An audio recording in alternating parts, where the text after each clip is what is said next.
Ributnya. Ayah sedang kuliah sayang, jangan lagi.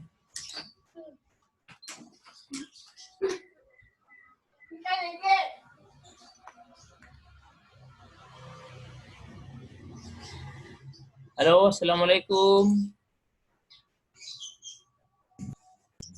Waalaikumsalam, Pak.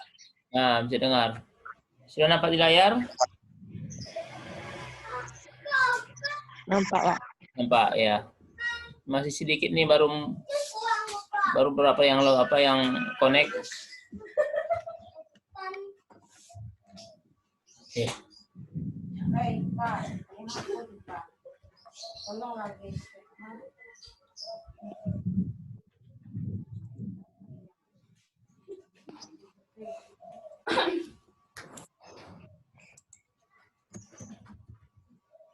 Assalamualaikum.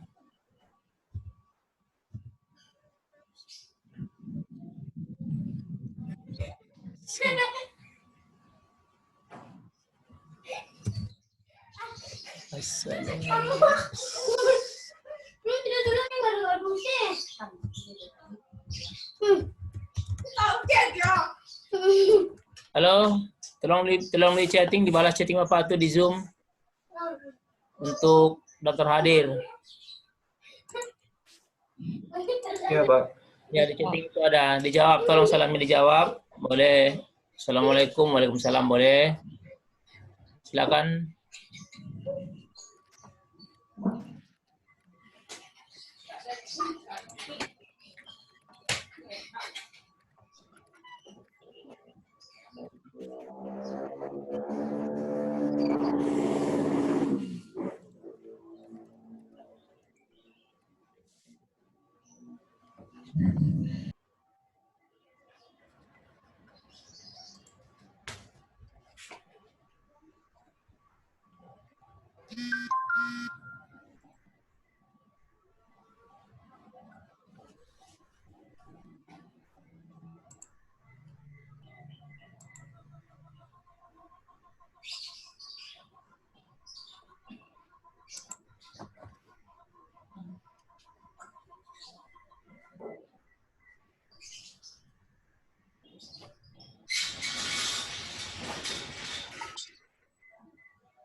Boleh kok. Apa ngerti loh? Sudah login semua? Halo, sudah join semua? Belum, Pak. Join lah.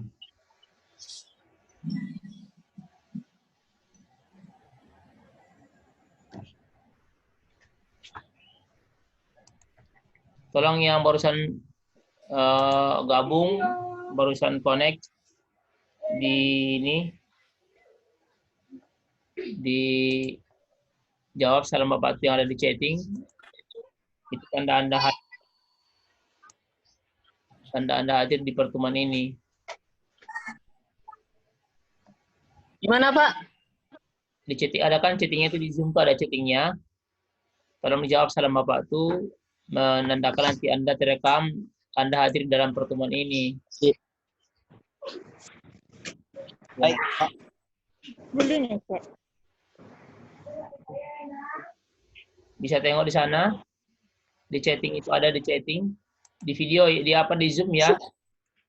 Di Zoom dalam chattingnya, ya. Ya, yang udah salam tuh, yang udah jawab tuh ada Asril, Yuliani, Ari Rivaldo, Aditya, Zikra, ada Febrizal, Tasril ya, baru itu yang menjawab salam tuh. Masih banyak lagi belum? Kita ada 17 orang. Yang bisa masuk Edi, ya.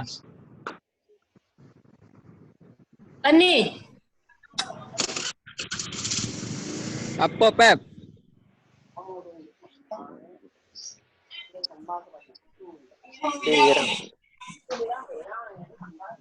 Mengimbau, Pep.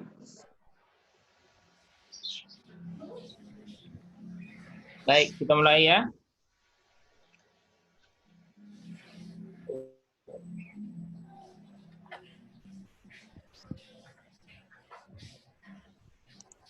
Ini kita materi baru.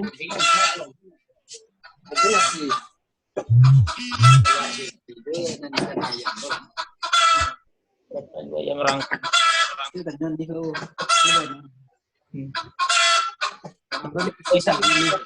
Ada suara Ayam yang tuh aman.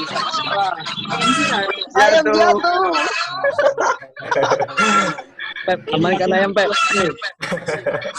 Ayam jatuh. Ya. Ayo siapa yang kotor? Ayamnya minta disembelih, Pak. Ada telur ayam tuh. Lewat telur ayam awal. Lah, ulang ya. Ayam jatuh. Iyo, mata dua ayam nyawa. Bete telur beko. Lah, Dua, Pak. ayam telur tadi mah. Nah, baiklah. Assalamualaikum warahmatullahi wabarakatuh. Waalaikumsalam. Ya, semoga semua anak-anakku semua sehat walafiat. Di Padang sekarang ini sepi, mencekam, tidak ada kehidupan, hampir tidak ada kehidupan. Maksudnya sepi. Iya, Pak. Ya, sepi. Kita diminta sama pemerintah stay at home, di rumah saja. Nah, kita di sini nggak bisa kemana-mana. Memang pun beginilah keadaan kita. Kita harus bersabar. Tetapi kita tidak boleh tidak kuliah. Itu pertanyaannya di situ permasalahannya. Kita tetap kuliah. Saya kira nanti kalau ini bisa kita kuasai dengan baik, kita bisa nanti kuliah juga terus, bisnis juga terus. Nah, kita harus belajar bagaimana caranya menghasilkan uang dari rumah, tapi kita tidak kemana-mana. Nah, itu yang coba kita diskusikan sekarang. Kita akan cari materinya adalah modal kemampuan berjualan online di Facebook. Itu materinya. Ini baik, ini sedang saya running. Oke, itu nampak ya.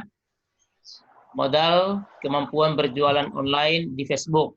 Saya kira hampir seluruh pengguna smartphone itu pengguna Facebook.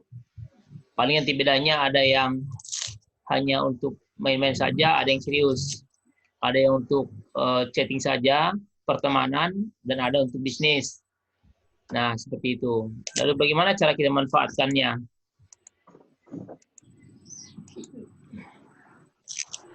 Ini saya minta kita fokus sebentar saja dulu, jangan banyak dulu kegiatan, sebentar saja, supaya nanti bisa kita dapatkan sesuatu dari pertemuan kita ini. Ini adalah kunci sukses menjadi reseller. Reseller itu artinya adalah seseorang yang punya kemampuan untuk menjualkan kembali barang yang dia dapatkan. Dia dapatkan itu pemahamannya, bisa dibelinya, bisa tolong hanya menjualkan saja. Nah, di sana kalau di internet kita letakkan nanti link daripada produk yang kita akan jual itu di balik sebuah hyperlink ataupun video ataupun image ataupun teks. Nah, ketika orang mengklik objek tersebut, nanti akan dibawakannya ke situs utama dari produk yang dimaksud. Nah, kemudian ketika terjadi transaksi oleh yang bersangkutan di situs yang utama, maka data kita otomatis akan terekam masuk dalam database penjualan. Nah, itulah posisi reseller itu. Reseller itu sama dengan sales lepas. Ya, bahasanya sales lepas. Memang kedengarannya seperti itu, tetapi orang yang sudah banyak bergabung di sana itu menghasilkan banyak, bisa puluhan bahkan ratusan juta per bulan. Ya, karena sales yang kita anggap door to door itu hari ini bukan begitu pemahamannya. Sekarang kita ada di rumah, tidak kemana-mana, kita hanya main Facebook, kita hanya menggunakan smartphone, menggunakan laptop atau PC, kita tidak kemana-mana, hanya di sini saja, kita nggak punya apa-apa sama sekali. Kecuali modal kemampuan penghubung antara pemilik barang dengan konsumen.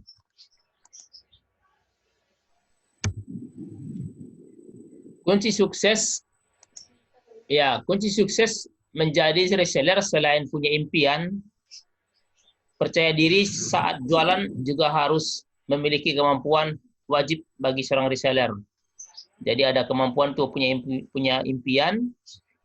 Nanti saya misalnya akan menjadi seorang pemain bisnis, punya penghasilan sekian juta per bulan setelah 12 bulan hari ini, setelah 15 bulan mulai sekarang. Nah, itu impian. Lalu mungkinkah itu? Mungkin kalau kita tahu caranya. Caranya itu saja. Karena yang berpemain seperti ini, kalau Anda punya teman-teman di kota-kota besar, mereka mainannya seperti ini. Ya, minimal untuk dirinya dia bisa untuk uang saku dia, minimal. Itu di awal-awal. Lalu timbul percaya diri. Saat mau berjualan itu harus punya kemampuan itu kita. Lalu kita bisa kita mau percaya diri, bisa kita percaya diri kalau kita punya keahlian, kalau kita mau menguasai masalahnya, kalau kita menguasai apa yang sedang kita diskusikan. Kalau kita nggak menguasainya, kita pasti nggak akan timbul percaya diri itu. Malah kita sebaliknya, kita merasa minder dan sebagainya. Kemudian ada beberapa hal yang wajib reseller kuasai jika ingin menjadi seorang reseller yang jago jualan. Nah, itu dia. Topik seperti ini menarik. Ini memang saya ambil dari buku jago jualan dari seorang internet marketing. Dia bukunya ada di pustaka. Saya ambil dari sana buku apa ini, topik ini. Sehingga kita bisa mendapatkan pengalaman dari mereka. Kenapa kita dianjurkan baca buku? Karena kita akan memotong biaya dan waktu. Maksudnya gimana, Pak? Seseorang yang sudah ahli di bidang itu, pengalaman dia itu dituangkannya dalam tulisan. Nah, tulisan itu yang kita baca, lalu kita ikutin langkah-langkah yang dikerjakannya, sehingga dia menjadi sukses. Itulah unggulnya kita membaca buku. Kalau misalkan kita bekerja tidak gunakan ilmu seperti itu, ya berarti kita bekerja menggunakan otodidak. Kita kerja try and error. Try and error itu memerlukan waktu yang panjang, memerlukan uang yang banyak, itu bahkan sering jatuh bangun, sering gagal. Kenapa? Karena kita mengandalkan hanya kemampuan intuisi. Intuisi kita artinya feeling kita secara manusia kita kemampuan berjuang. Tapi cara yang berjuang seperti apa? Kita harus cari sendiri polanya. Nah, disitulah letaknya kita unggulnya baca buku orang yang sudah pengalaman. Baik, kita teruskan. Kemampuan wajib yang dimiliki seorang reseller. Pertama, menguasai produk yang dijual. Sebutannya adalah product knowledge. Kita harus memahami tentang produk itu. Semisal, kalau seorang wanita menjual produk untuk kecantikan, katakanlah pemutih kulit, supaya wajahnya kulit wajahnya itu adalah putih, mungkin sedikit kemerah-merahan. Gimana caranya? Dia pertama harus gunakan dulu produk itu. Kemudian dia harus mendapatkan pelatihan. Paling tidak dia mengikuti training atau arahan-arahan yang telah dialami oleh seniornya. Sehingga dia bisa memahami tentang produk itu. Lalu berdasarkan pengetahuan itulah dia menceritakannya pada orang lain. Di sana dia melihat ada unggulnya produk itu. Itu namanya menguasai produk. Bahasanya, istilahnya adalah product knowledge. Kemudian, tahu siapa calon pembeli. Nah, ini yang paling menentang di sini. Kalau misalnya kita contohkan, kita akan menjual produk. Produk ini adalah tadi pemutih untuk wanita misalnya. Atau supaya wajahnya lebih cantik, kemerah-merahan, putih kemerah-merahan, siapa calon pembeli Anda? Ya jangan jual ke nenek-nenek, nggak akan laku. Nah, buat produk seperti itu. Atau misalnya ada seseorang yang jual parfum yang harganya 250.000 satu botol. Jangan jual ke anak SD, tidak akan laku. Kenapa? Mereka tidak punya uang 250.000 satu botol. Jangan jual lagi ke anak SMP, SMA. Pun akan laku pun akan sedikit. Hanya 1-2 orang yang orang tuanya yang punya kemampuan membeli seperti itu. Lalu kepada siapa Anda jual produk semahal itu? Tentu kepada orang yang bekerja, kepada level manajer, kepada orang yang kemampuannya matang, yang punya penghasilan tetap terbulan. Ya, seperti itu cara kita memahaminya. Jadi, tahu siapa calon pembeli, supaya ketika kita tawarkan kepada dia, besar kemungkinan kita akan dilayani. Itulah namanya hal-hal yang harus kita mampu, yang kita perlu kuasai ketika kita posisinya adalah seorang market reseller. Kemudian berikutnya adalah tahu cara mencari prospek. Tahu mencari prospek baru. Apa itu prospek? Prospek itu adalah orang atau sekelompok orang yang memungkinkan, yang kemungkinan besar mereka belanja setelah kita dekati mereka dengan cara kita mendemokan produk yang kita miliki, menceritakan manfaatnya, menceritakan apa efek baiknya setelah produk ini mereka pakai, kepada orang tertentu yang kira-kira kita tahu dia punya kemampuan, daya belinya bisa membeli produk semacam ini. Nah, itu namanya mencari prospek. Nah, siapa-siapa itu? Mereka di mana mereka berkumpul? Nah, mereka berkumpul ada kelompok misalnya kelompok klub wanita apa gitu, atau kelompok penggemar motor, atau kelompok penggemar motor besar, motor gede, moge. Berarti kalau kelompok itulah kelompok moge, misalnya adalah kelompok motor gede, itu adalah dalam pikiran kita mereka punya kemampuan beli berlebih dibanding orang yang biasa. Bayangin aja motor gede, harganya ratusan juta, harganya puluhan juta. Kita akan jual pada mereka produk yang harganya cukup tinggi. Itu memungkinkan untuk mereka untuk melakukan pembelian itu. Itu adalah mencari prospek. Kemudian menguasai teknik jualan yang personal. Nah, kalau di Indonesia berdasarkan literatur yang saya baca, pembeli online itu senangnya kalau kita bicaranya adalah japri, menggunakan WA. Menggunakan internet atau email, hampir sedikit sekali persentasinya kalau budaya orang Indonesia. Tidak seperti di negara asing. Di negara asing banyak orang beli berdasarkan email. Amat sedikit yang menggunakan WA. Jadi kita harus tahu gimana cara kita mengetahui nomor WA yang bersangkutan. Setelah kita dapatkan, bagaimana cara kita bahasanya.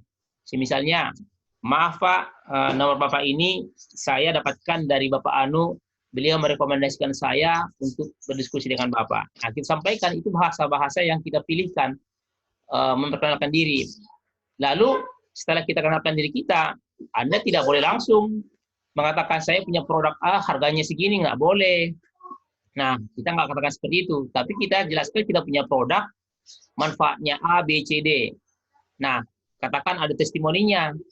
Jadi, jangan sekali-kali Anda mengatakan harga di sana.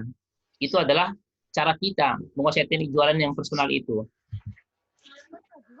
Nah, kemudian berikutnya adalah mengerti cara membangun kolam prospek. Kolam prospek itu artinya tadi ada sekelompok orang yang kita sudah dekatin, lalu kita terus bangun hubungan yang baik dengan mereka. Bagaimana caranya? Coba Anda perhatikan iklan-iklan di internet. Ketika kita misalnya membuka satu situs, apa katanya? Gratis 1 buah buku manual. Bagaimana cara memperbaiki handphone misalnya, seri sekian. Atau gratis buku manual. Bagaimana cara membuat lipstick yang benar. Nah, tapi caranya apa? Dimintanya kita mengisikan kolom email sama nomor handphone. Nah, setelah kita masukkan nomor handphone tadi sama email, masuklah data-data itu ke dalam database mereka. Nah, kita mau mengisikannya karena kita diimbali dengan ditukarkan dengan sebuah buku manual. Nah, setelah nanti teronggok data-data itu puluhan, ratusan, bahkan ribuan data-data itu, itulah yang kita anggap dengan kolom prospek. Itu yang kolom prospek itu. Mungkin Anda dan saya pun sudah termasuk bagian daripada itu. Ketika kita misalnya ada mau buku manual ini tentang ini, ya silakan isi data di bawah ini. Kita isi cuma 2 yang dimintanya, email sama nomor handphone. Begitu kita masuk, kita boleh mendownload buku manual tersebut. Nah, setelah data itu banyak, itulah yang dimasukkan dengan kolam prospek. Di dalam waktu, kita data-data itu akan ditindaklanjuti sama mereka. Ya, itu akan ditindaklanjuti sama mereka. Nah, itulah yang dimaksud dengan kolam prospek ya. Kolam prospek di sini. Baik, kita teruskan.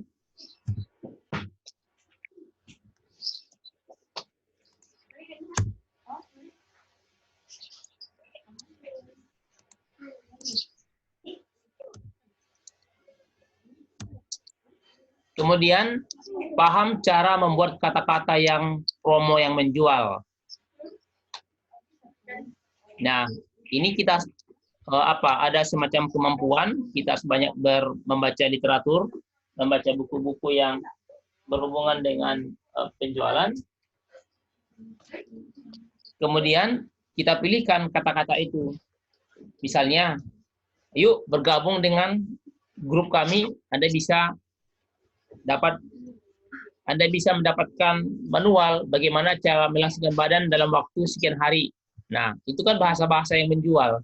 Padahal nanti setelah kita masuk ke dalam grup itu, kita akan disuguhi dengan informasi tentang bagaimana melangsungkan badan dengan memberikan dengan mereka menyodorkan beberapa video itu yang berhubungan dengan apa yang dimasukkan dalam produk itu.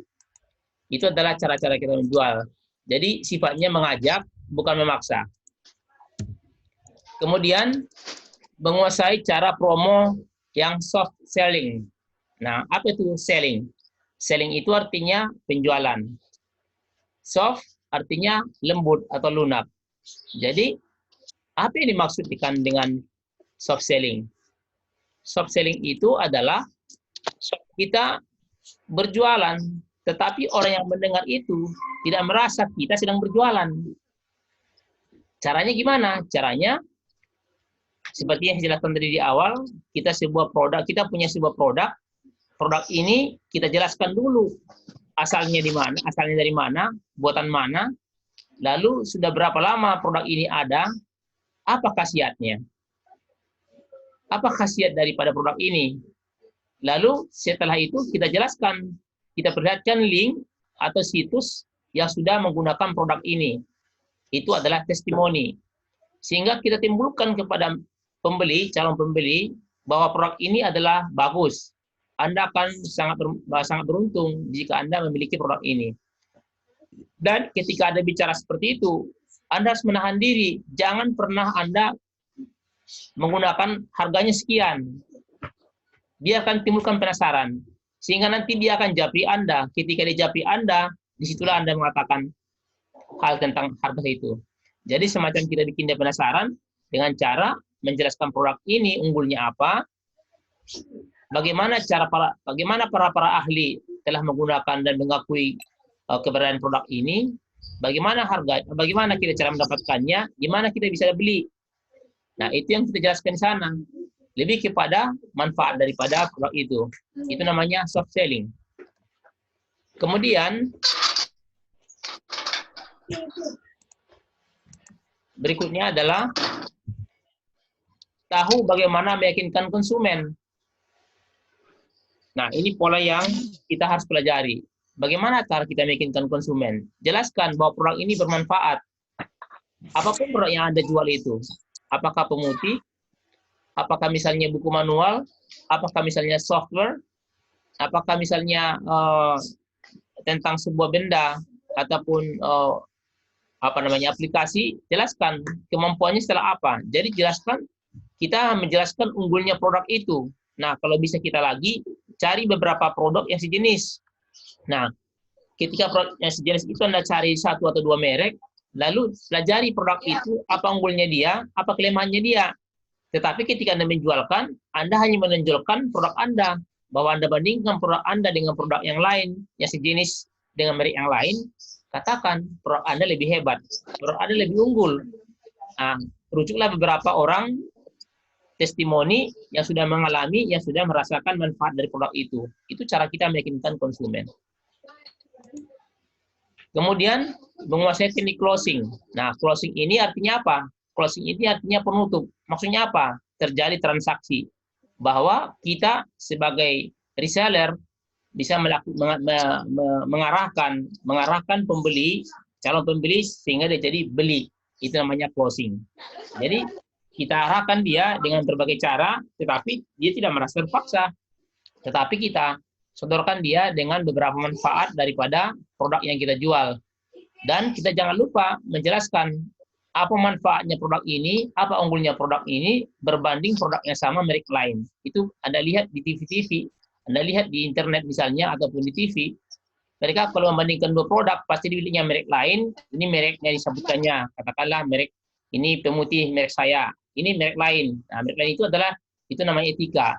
Artinya kita tidak boleh menjelekkan produk orang lain, tapi kita menyampaikan unggulnya produk kita itu boleh.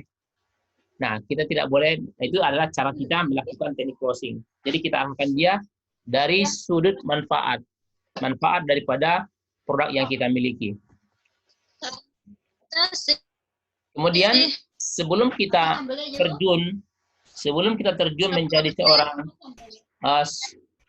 reseller, maka coba ukur, survei diri kita masing-masing.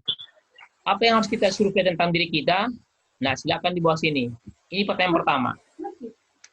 Pertanyaan pertama adalah menguasaikah produk yang akan dijual? Nah, maksudnya apakah saya sebagai reseller menguasaikah tentang produk yang dijual? Nah, tadi itu adalah product knowledge. Tentang produk itu kita harus tahu seluk-beluknya, segi manfaatnya, keunggulannya, bagaimana cara memperolehnya. Kemudian kalau produknya dia habis mau beli ulang, dia mau membeli kembali, di mana dia harus mendapatkan produk itu. Bila mana dia misalkan tinggal di Kota Padang, ada tempat yang bisa kita kunjungi untuk mendapatkan produk itu. Itu adalah cara kita melakukan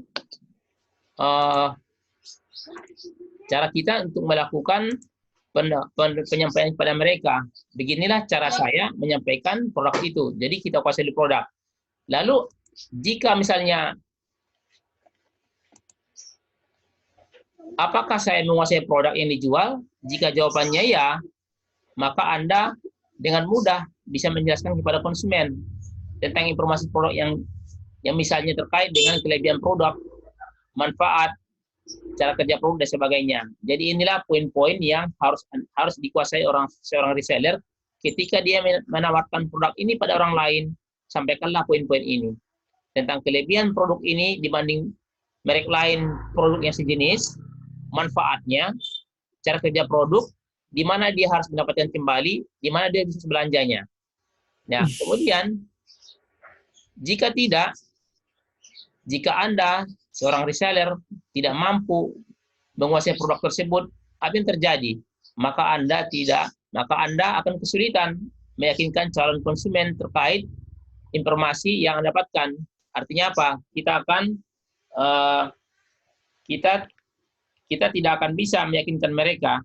Maka Anda akan kesulitan meyakinkan calon konsumen terkait segala informasi yang Anda tawarkan. Inilah yang harus Anda survei dulu kemampuan kita. Jadi semacam kita melakukan evaluasi dulu pada diri kita, apakah kita sudah pantas seorang reseller atau bukan. Ini jawabannya. Jika ya, berarti Anda sudah bisa menguasai produk dan bisa Anda menjelaskannya kepada mereka. Jika tidak, maka Anda akan kesulitan menjual produk itu pada orang lain. Pertanyaan kedua, tahukah calon pembelinya? Nah, itu pertanyaan kedua. Apakah kita mampu mengetahui, membedakan mana calon pembeli barang kita, mana tidak? Jika iya, Anda akan lebih mudah menjual produk Anda sebab Anda tahu bahwa Anda sedang menawarkan produk Anda ke calon pembeli yang memang membutuhkannya. Nah, seperti itu saya contohkan. Kalau tadi Anda misalnya menjual sebuah pemutih wajah, pemutih kulit pada seseorang yang harganya 150.000 sampai 250.000 satu paket atau bahkan lebih mahal, jangan tawarkan itu pada anak SMA. Lalu siapa pembeli Anda? Pembeli Anda adalah eksekutif muda. mereka yang mapan, mereka yang punya penghasilan stabil. Nah, itu artinya apa? Anda sudah mengetahui inilah orang pembeli Anda. Jangan salah alamat ketika Anda jualkan pada salah alamat. Jika tidak, maka Anda akan kesulitan. Jika tidak, maka Anda akan sulit menjual produk karena calon pembeli yang Anda tawari produk tidak membutuhkannya. Nah, di situ ini yang jadi ini yang menjadi pemikiran bagi kita, bagaimana cara kita untuk menjadi seorang reseller itu. Nah, ini hal-hal yang mesti kita pelajari dengan harapan setelah kita pelajari ini bisa kita jadi pemain, bukan penonton. Oke, terusnya. Survei berikutnya, poin yang ketiga.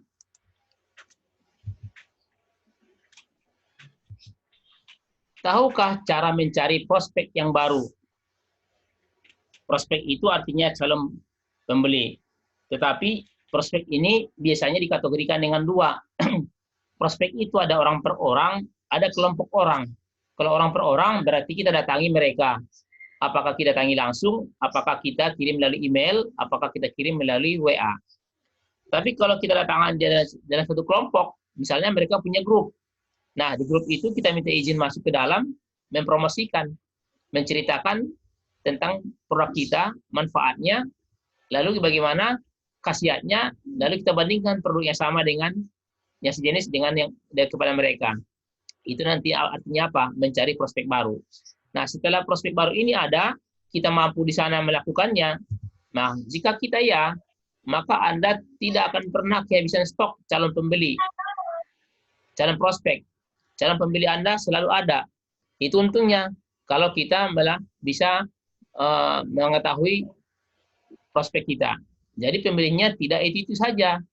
Kenapa? Karena akan ada suatu saat sistem itu jenuh, stagnan dia. Artinya pembelinya sudah mulai jenuh dia.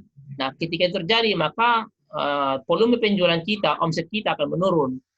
Makanya kita harus lincah mencari prospek baru, kelompok-kelompok baru, atau grup-grup baru, ataupun di kelompok-kelompok orang yang bisa kita hubungi. Ini unggulnya kalau kita bisa tahu cara mencari prospek baru. Jika tidak, maka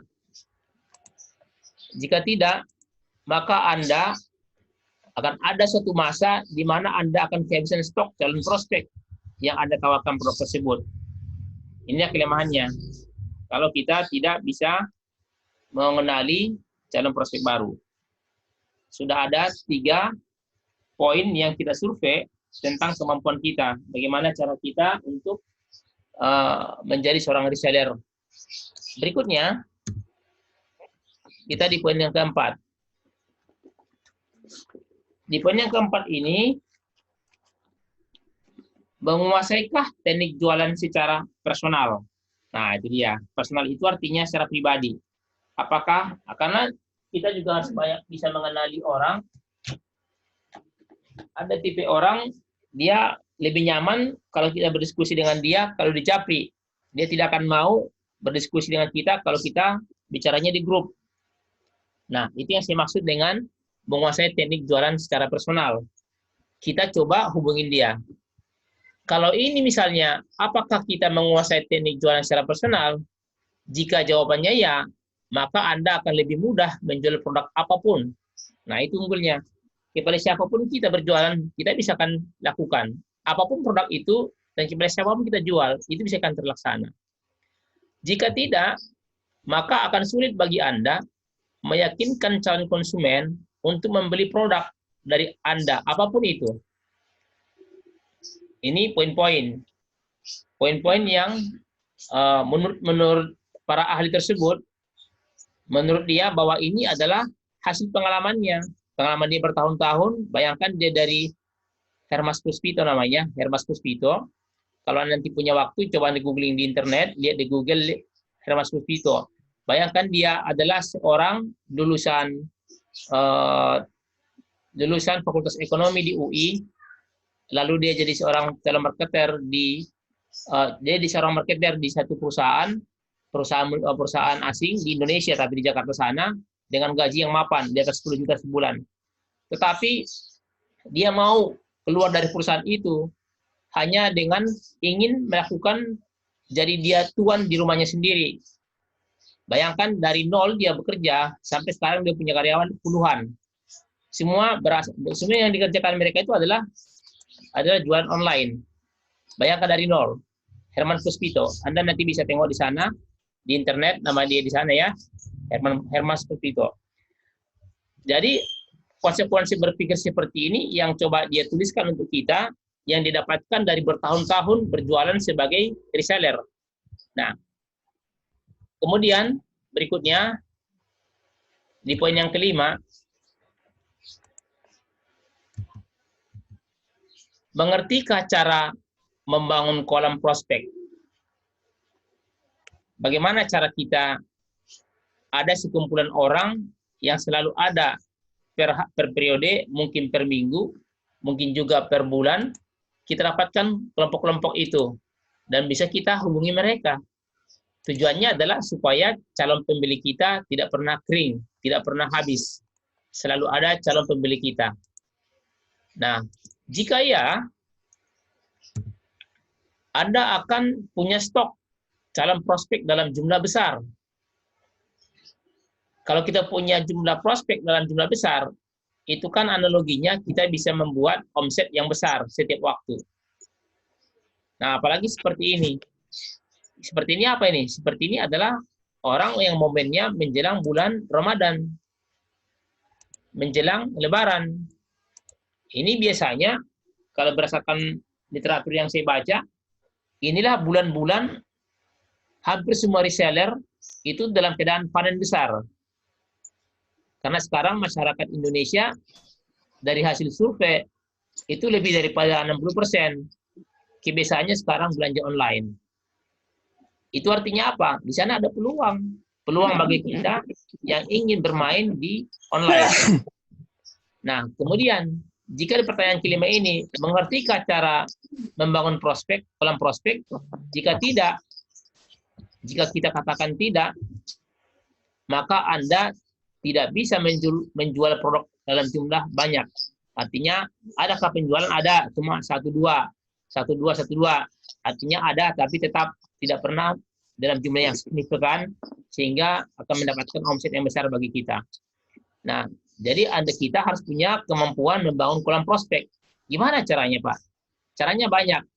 Misalnya, seperti yang tadi saya sampaikan di awal, Anda misalnya ingin memberikan sebuah buku tutorial bagaimana cara membangun reseller, bagaimana cara membangun penjualan digital.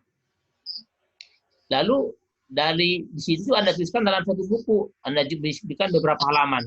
Lalu Anda berikan itu cuma-cuma kepada orang lain dengan syarat mereka isi dulu biodata, email, dan nomor HP. Nah, ketika itu dalam jumlah tertentu, itu yang Anda kumpulkan kembali, itu yang menjadi peluang bagi Anda menawarkan produk itu pada mereka. Itulah yang dimasukkan dengan kolam prospek. Waalaikumsalam. Tentu buku manual itu tidak satu. Anda banyak juga mendapatkannya dari siapapun, tapi tentu dalam keadaan legal. Nah, setiap itu akan memungkinkan bagi Anda ada kelompok-kelompok orang yang bisa Anda tawarin buku-buku manual tadi itu, ataupun terserah apapun namanya, tapi ada manfaatnya. Itu yang dimaksudkan dengan kolam prospek. Kemudian, berikutnya, survei dulu kemampuan kita. Poin yang keenam adalah, pahamkah cara membuat kata-kata promosi yang menjual? Nah, ini bahasanya.